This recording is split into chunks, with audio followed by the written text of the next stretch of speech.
Hello and welcome to Math200 Statistics Online here at Cañada College. My name is Lapuz.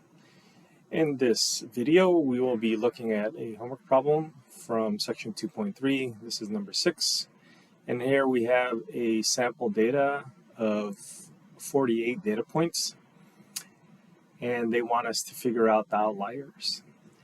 Now, one important piece of information that they're giving here is that they're saying that this is nearly normal. So nearly normal to me means that we probably should treat it as if it was like a bell-shaped curve or normal distribution. And in this scenario, when we're looking at outliers, outliers are going to be outside of 2 standard deviations away from the mean.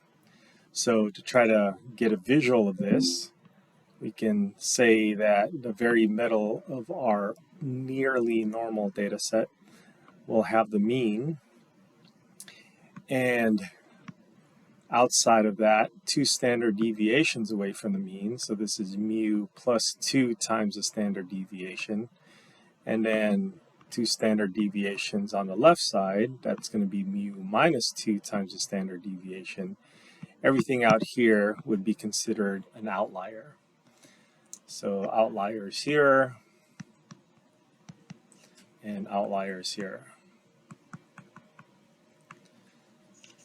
Okay, so in this case we basically want the mean and the standard deviation and then just do these calculations for them.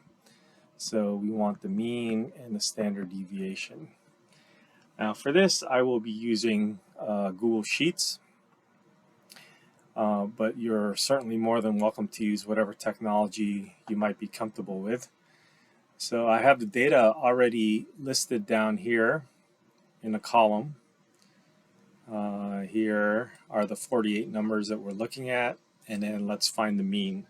Now if you remember, to get the mean we want average, and then if I just click on this whole column, that'll take care of anything and just ignore everything that is blank.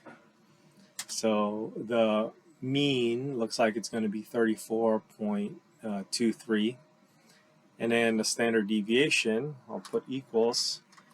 Standard deviation is STDEV, and then again I will click on this column, the whole column, and press enter. So now I have the mean and the standard deviation. So say 34.23 and 7.35. 34.23 and 7.35. So now I simply do the simple calculation of having mu minus 2 times the standard deviation. So I can work this out on a calculator. But since I already have it in my Google Sheets, I might as well just do the calculations on the Google Sheets. So I'm going to go ahead and figure out the lower bound, so that's the minus.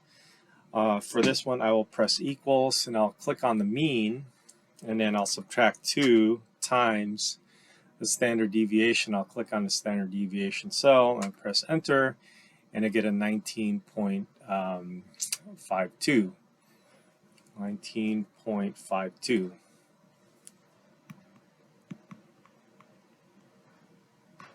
So I have that, and now when I add 2 times the standard deviation,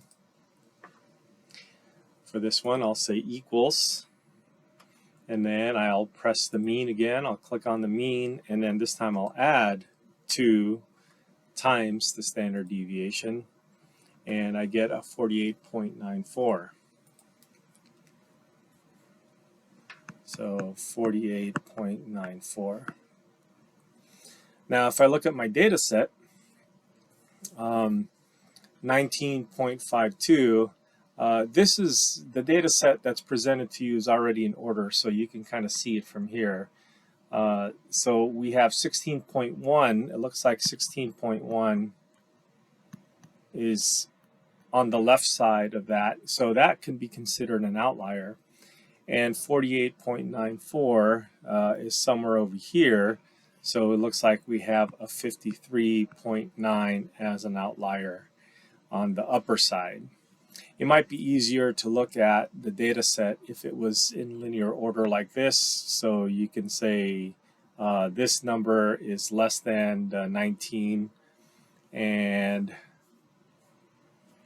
the 49 is above that. So if the data set is not already in order, you may want to put it in a sorter like Excel or Google Sheets and then sort the data so that you can see it numerically in order. All right.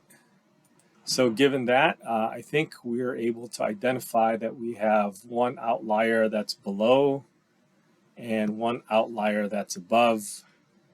So it looks like there are two outliers in this data set.